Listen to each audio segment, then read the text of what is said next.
Hey everybody, Dave here from Terrest Studios, and today I wanted to share with you alfalfa microgreens. I became interested in alfalfa as a microgreen because I was doing some research on alfalfa and found how nutritious it is. It's got a full array of the B vitamins, it's got complete protein, it's got the highest amount of chlorophyll of any plant, and many other fantastic properties. So I thought, what about a microgreen alfalfa?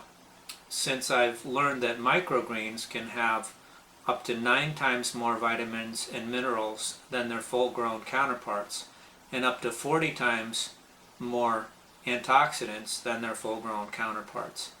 Now that's not to say that it does, but it could, and many microgreens are more nutritious than their full-grown counterparts. So I thought, well, let me give it a try. And this is how it grew out. It still could go a little longer, but I'll give you guys a little bit of a closer view. It's really an interesting looking microgreen. It's in the pea family. The alfalfa is in the pea family, and I grow them out in these containers, which you guys who follow the channel know about these. I'll have these as kits available in my Etsy shop, but I also have a video on how to make them yourself, which I'll put a link in the description below, and there'll also be a link to my Etsy shop. But basically, here is one that I just started, and it's just 1/4 teaspoon is all I used for seed on the top of this screen, and these are 1 quart take-along container by Rubbermaid. Anyway guys, I want to show you some web pages with some of the info that I found on alfalfa. Okay guys, so I'm here on the web, and we're going to look let's first look at WebMD for alfalfa: uses, side effects, interactions, dosage warnings. I'm not going to go over everything on every page, guys. I just want to give you guys a kind of a overview of what this stuff is good for. So here we see that alfalfa is an herb. People use leaves, sprouts, and seeds to make medicine. Useful for kidney conditions, bladder, prostate conditions, to increase urine flow. Also used for high cholesterol, asthma, osteoarthritis, rheumatoid arthritis, diabetes, upset stomach, and a bleeding order, which I'll never be able to pronounce. People also take it as a source of vitamins A, C, and E, and K, minerals calcium, potassium, phosphorus, and iron. And I also read that it has fluoride in there, and it's good for remineralizing teeth. I think that's on another. Let's go to this one: 30 benefits of alfalfa and why we should care.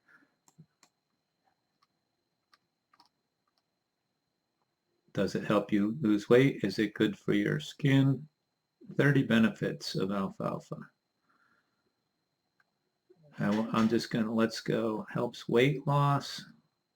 Has been proven to help people lose weight by absorbing less cholesterol in the gut, better able to lose weight, lowering cholesterol, lowering the bad cholesterol, high amount of protein and dietary fiber, which also helps. This was one I never expected, that it helps with anxiety. Alfalfa helps calm the nerves and acts as a natural sedative. And alfalfa herb tea was used since ancient times to regulate health, calm the nerves, and combat mental health disorders. Mood-enhancing effects of alfalfa have been known for a long time in China and around the world. And a single cup of alfalfa tea each day will help you fight against anxiety and mood disorders. So I'm thinking that the alfalfa microgreens will probably do the same. High blood pressure, can help control high blood pressure. It's the high concentration of alkaloids in alfalfa that help reducing blood sugar levels and also help in reducing blood pressure. Controls excessive bleeding. I'm just going to go through these quick. Helps in controlling sugar levels. helps rejuvenate your body, helps you feel more calm and relaxed, helps cleanse. It is very alkalizing from what I read on other posts. Blood poisoning, immunity. Eating alfalfa regularly can increase the response time of our immune system. Oh, that's the other thing I wanted to show you guys. Okay, heart disease, prevents UTI, helps prevent cancer. The cannavanine is known to help prevent cancer, and that's also what's in helps to alkalize the body, replenish vitamins and minerals. Sorry, I'm jumping all around here, you guys. It just it just has so many benefits. Definitely worth a try, guys. You see all this this info here, and then I was looking at one of the more important things currently for us to look into is the antiviral properties of alfalfa. So I'm looking here. This was an article on. I thought it was something about antiviral. Okay, here it is here.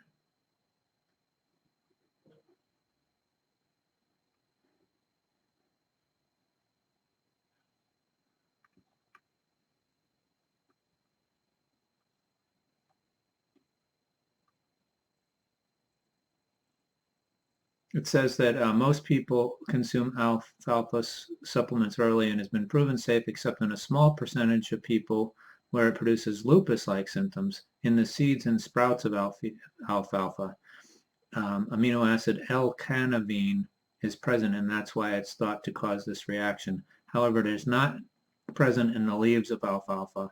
The whole leaf and herbs medicinal are what we're rendering from the plant. So you know, in growing them as microgreens, we wouldn't be eating the seeds or the roots, so we wouldn't probably get that cavanine. But that was the one, the cavanine. I don't know if I'm saying that. Cannavanine is the component that is also supposed to be antiviral. So I don't know if we're getting it unless we're eating the roots and or the seeds. Getting that antiviral benefit. Let's look at Wellness Mama.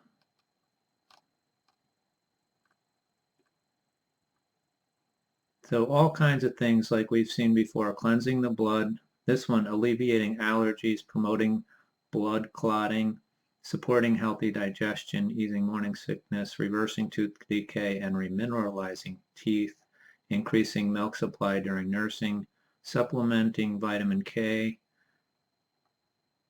supporting the pituitary gland, relieving all forms of arthritis. Now we've seen that on several places. Easing menopause symptoms when combined with sage. And here is the dosage.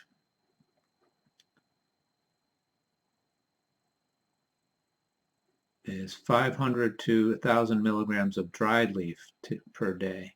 So I don't know how that would translate into a bunch of alfalfa, but I think a 1 quart container once a week should be probably what I'm going to be shooting for, along with all my other many microgreens that I eat. Says since consuming the sprouts comes with many benefits.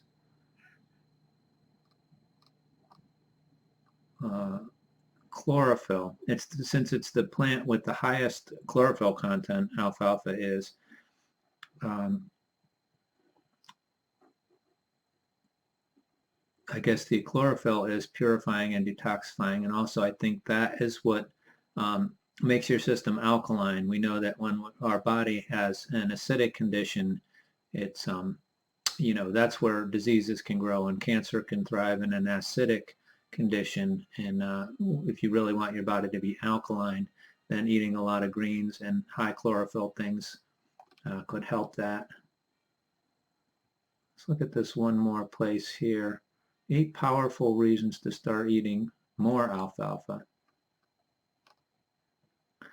Hormonal benefits, cardiovascular, source of essential vitamins, a great source of protein.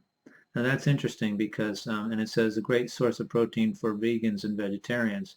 I'm a vegan, and I knew about spirulina being a good complete protein, and that's an algae powder, but it's very expensive.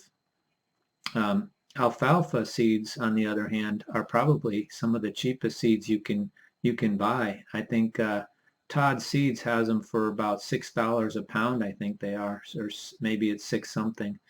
That's without shipping. Anyway, I'll put a link down below the video in the description so you guys can check that out. I don't get any money for sharing the link from Todd Seeds, but I do get there is a rewards program that I get some points that equal some dollars off on my next purchase. And anyone who shops at Todd Seeds can also do the same thing. You can share a link and get a discount. So I will put that below because if you guys want to get some alfalfa seeds, I noticed on Amazon them being like $20 or more for a pound of alfalfa seeds, and Todd's has them very reasonable over there. So I know I jumped all around, guys, but let me go to one more here. But I just wanted to give you an idea of all the things that this can be good for. Vitamin-rich herb contains a bunch of different vitamins essential for your body. Vitamin K, C, A, other vitamins such as folate, riboflavin, thiamine, pantothenic acid, niacin, and B6. So those are the, it sounds like it covers all the Bs. I don't see B12 in there, even though I have read that it covered all the B vitamins, but I don't see B12 on this particular website's info. So I wouldn't trust that it's a decent source of vitamin B12. Dry skin, using alfalfa extract, creams with alfalfa extract.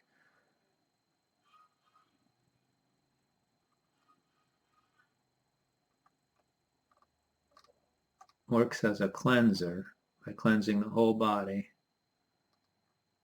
And we've heard that before on the other websites too. High protein concentration in alfalfa is able to provide us lots of energy. Alfalfa also provides energy to the gut bacteria with its fiber content. And fiber is important for not only providing the gut bacteria with food, but it also fiber also helps us remove toxins. These bacteria produce short-chain fatty acids, which can provide up to 5 to 8% of our daily energy needs. So that's interesting that the fiber actually feeds the bacteria, which produces fatty acids in our gut that actually give us energy. So interesting.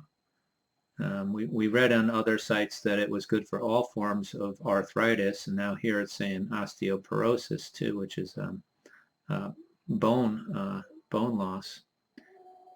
So the vitamin K in there helps with kidney problems. We saw in other areas where it helped with urine and kidneys, urine output, sleep disorders, and we did see on the other sites that it helped with anxiety. The soothing effects of alfalfa known to have a positive effect on sleep disorders and insomnia. As anti-asthmatic. Now that's interesting. My wife suffers with asthma, so hopefully this may help her. It says supplementing with alfalfa can help reduce the effects of asthma and help with better control over inflammation, probably due to its anti-inflammatory effect, which we come to now. Helps control diabetes, anti-inflammatory, helps reconstruct damaged liver. Possible side effects that you might notice. Sun sensitivity, taking too much alfalfa. I'm thinking you'd have to eat an awful lot of alfalfa. It is recommended not to take alfalfa when pregnant or breastfeeding. Now, I've heard on the other sites that we were looking at that it's good to take it because it helps milk production, and it's safe for a baby. So, I don't know. I would say do more research and follow your own gut on that. If you're suffering from autoimmune diseases such as MS, lupus, or SLE, rheumatoid arthritis, or any other immune disorder, it's best to ask your doctor first. Hormone-sensitive conditions, uterine cancer, breast cancer, ovarian, uterine fibrosis, endometrial, alfalfa can affect these as well by acting as a female hormone, estrogen. If you have any conditions that might be negatively affected by exposure to estrogen, it's best to consult your doctor first.